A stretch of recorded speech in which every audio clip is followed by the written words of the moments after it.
The case we have been making in the various forums that we attended is for countries that are going through debt stress, going through the HIPC initiative, that is the debt relief process, recovering from conflict, fighting off terrorist groups like Al-Shabaab. Climate change acts as a threat multiplier.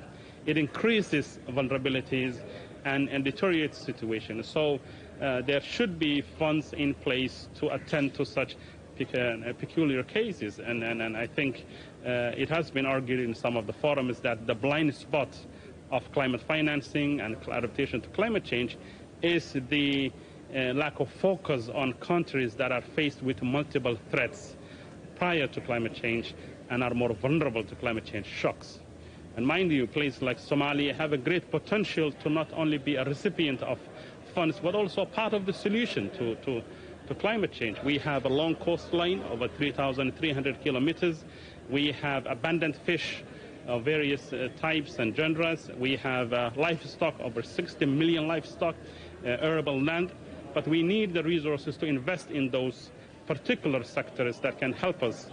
We even have the potential to establish a new electrical grids and a renewable energy approach rather than focusing on heavy fossil fuels. Let's talk about those fossil fuels, because the African group of negotiators have called for different pathways on fossil fuels, with developing countries, like some in Africa, being allowed to expand their use rather than roll them back.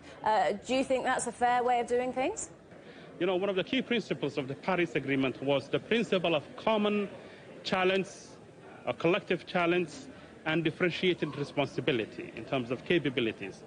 You know, in countries like Somalia and Africa, who have the potential to explore oil and other energy sources, I think we have to treat them in a very particular ways. And African countries, it is not about transitioning to greener energy and production means. It is also about development. As you know, many African countries are facing severe challenges in terms of attaining sustainable development goals: zero hunger, health, human capital development, economic growth. It is about development more than it's about just transition. In the case of countries like Somalia and other African countries that produce oil, yes, would like to see a more nuanced approach to that transition. What would Somalia like to see emerge from this year's COP? Well, we expect as Somalis, you know, we are going through the debt relief process. We're fighting off Al-Shabaab. We're trying to grow our economy. We have a robust national development plan. We are trying to invest in our sectors, from agriculture to livestock. We're trying to invest in fisheries, where we could actually earn a lot of resources and create more jobs in the fisheries sector, which is highly underperforming currently in Somalia. We would like to see international community to give special attention to places like Somalia and countries in the Sahel that are facing more dire situations than others.